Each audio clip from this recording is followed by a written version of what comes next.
तो इस एपिसोड की शुरुआत में हम उस डीमन टाइप बंदे को देखते हैं जो कि उससे कहने लग जाता है कि आखिरकार तुम हो कौन, तुम्हारी आवाज मुझे कुछ जानी पहचानी लग रही है। जिस पर वो कहने लग जाता है कि आखिरकार तुम अपने डीमन लॉर्ड को कैसे भूल सकते हो, लेकिन मैं तुम्हें नहीं भूला हूँ। मैं सोच रहा था कि तुम एंशिएंट वॉर में ही मारे जा चुके होगे, लेकिन ऐसा नहीं था और अब तुम्हें एक ह्यूमन वॉरियर ने अपना गुलाम बना रखा है। ये मेरी सेक्ट के लिए बहुत ज्यादा शर्मनाक बात होने वाली है। और अब ये देखकर वो डीमन टाइप बंदा उसे पहचान जाता है और वो कहने लग जाता है कि तुम तो डीमन लॉर्ड रेड फ्लेम हो ना। जिस पर वो हंसते हुए कहने लग जाता है कि हाँ मैं वही हूँ, आखिरकार तुमने मुझे पहचान तो लिया और अब मैं तुम्हारे लिए इस बंदे को मार डालूंगा और तुम्हें आजाद करवा दूंगा। जिस पर चैनसो कहने लग जाता है कि तुम कहीं से भी आए हो, मुझे उससे कुछ भी फर्क नहीं पड़ता, मैं तो बस तुम्हें मारना जानता हूँ। और अब वो उस पर अपनी मैजिक सील से उस पर हमला कर देता है, लेकिन उससे भी कुछ नहीं होता और वो उसे दूर फेंक कर हंसने लग जाता है और वो कहने लग जाता है कि मुझे लगा ही था कि मुझे चैलेंज करने वाला बंदा इतना तो ताकतवर होगा ही कि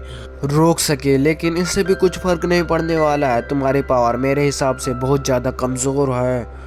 और अब वो डीमन लॉर्ड सीधा उस पर हमला करने के लिए आगे बढ़ जाता है। ये देखकर डीमन टाइप बंदा अपने वेपन को निकाल कर उस पर हमला कर देता है, जिस वजह से वो अब गायब होकर वापस से प्रिंस के पास आ जाता है। और अब उसे देखकर प्रिंस सीधा चैनसॉ के पास आ जाता है और उस पर एक हमला करता है, लेकिन चैनसॉ अपने ऊपर शील्ड लगा लेता है, जिस वजह से वो पीछे हट जाता है। और उसकी एनर्जी लेवल को देखकर वो बहुत ज्यादा हैरान होता है और वो कहने लग जाता है कि आखिरकार इसके अंदर इतनी सारी एनर्जी आई कहाँ से। और अब वो अपनी सोल टेक्निक को भी बाहर निकाल लेता है और वो कहने लग जाता है कि मुझे नहीं लगता कि मैं इसे हरा पाऊंगा, लेकिन मैं इसे दिखा दूंगा कि आखिरकार यहाँ पर सबसे ज्यादा काबिल कौन है। और अपनी सोल टेक्निक की मदद से वो उसको शील्ड को तोड़ने लग जाता है, लेकिन उससे कुछ नहीं होता और वो अपने एक ब्लास्ट करता है, जिस वजह से वो पीछे हट जाता है। और अब चैनसॉ अपनी एक टेक्निक की मदद से अपनी पावर लगातार बढ़ाता जा रहा होता है और वो उसे देखकर हैरान होता जा रहा होता है कि तभी चैनसॉ अपनी स्वॉर्ड को निकाल कर उस पर एक शॉकवेव मारता है, जिस वजह से वो पीछे गिर जाता है। और अब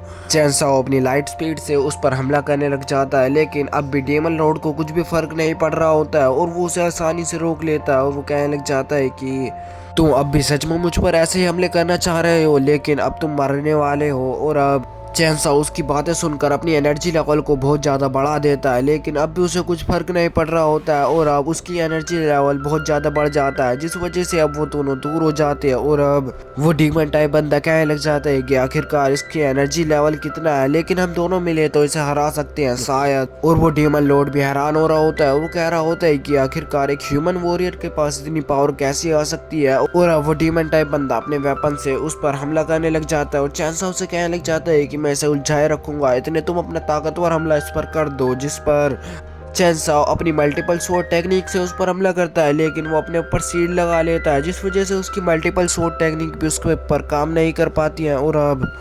और अब चैनसॉ की मल्टीपल सोल टेक्निक भी उस पर काम नहीं कर रही होती है। और अब वो डीमन टाइप बंदा उससे बातें करते हुए कहने लग जाता है कि डीमन लॉर्ड रेड फ्लेम तुम आखिरकार लीडर कैसे बने और हमारे लीडर कहां पर गए हैं। जिस पर वो कहने लग जाते हैं कि जब मैं यहां पर आया था तो यहां पर वो लीडर थे ही नहीं, इसलिए मैं अपने आप को लीडर मान रहा हूँ। और अब वो डीमन टाइप बंदा ये सोचकर हैरान होने लग जाता है कि आखिरकार ये सच बोल रहा है या झूठ, मुझे ये भी नहीं पता है, शायद इसने उसको कहीं और रख दिया होगा। और उसके बाद ये बहाने मार रहा है, जिस पर अब उसे गुस्सा आने लग जाता है और वो फिर से उस पर हमला करने लग जाता है। जिस पर अब वो डीमन लॉर्ड कहने लग जाता है कि तुम्हारा हमला जब मेरे पास बॉडी नहीं है तब नहीं लग पा रहा, जब मेरे पास बॉडी होगी तो तुम कुछ भी नहीं कर पाओगे और तुम मुझे चोट भी नहीं पहुंचा पाओगे, ये बहुत अच्छा होगा ना। और अब उस डीमन लॉर्ड के वास में से बहुत सारी एनर्जी बाहर निकलने लग जाती है और उनमें से एक मास्टर बाहर आता है, जिसको वो डीमन टाइप बंदा भी जानता है। और वो कहने लग जाता है कि आखिरकार ये तो आयरन व्हील किंग है, ये कैसे जिंदा हो गए। और अब वो अपनी आंखें खोलता है और वो हंसने लग जाता है, जिस पर उसे पता चल जाता है कि उसने उसकी बॉडी पर कब्जा कर रखा है। और अब वो कहने लग जाता है कि अब मेरे पास बॉडी भी है,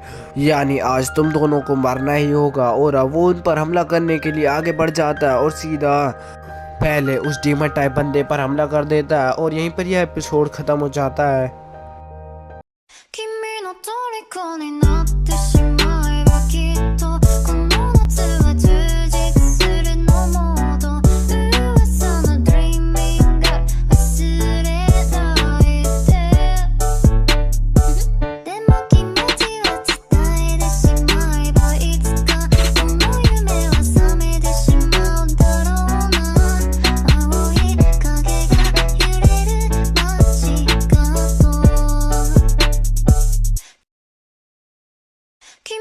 虜になって